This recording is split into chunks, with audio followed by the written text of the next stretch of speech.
বিশ্বনবী সাল্লাল্লাহু আলাইহি সাল্লাম মক্কা থেকে যখন চলে যান তখন আল্লাহর কাছে একটা দোয়া করেছে। সূরা বনী ইসরাঈলের ৮০ নম্বর আয়াতে এই দোয়াটা আছে।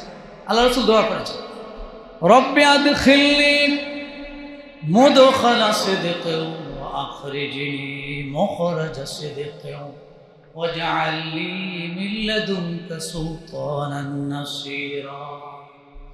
নবী দোয়া করলেন, আল্লাহ মক্কায় আমি থাকলাম এতটা দিন, 13 বছর, কিন্তু দিনটাকেই বিজয়ী করতে পারলাম না।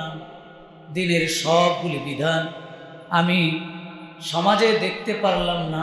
আমি রওনা দিলাম মদিনার পথে, এমন একটি জায়গায় আমাকে নিয়ে যাও।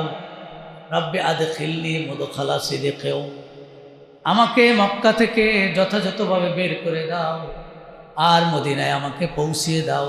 ওয়াজআল লি মিন লাদুনকা সুলতানান নাসীরা, আপনার পক্ষ থেকে আমার জন্য একটি সাহায্যকারী এবং একটি সুলতান, একটি রাজত্ব দান করে দাও। সুবহানাল্লাহ।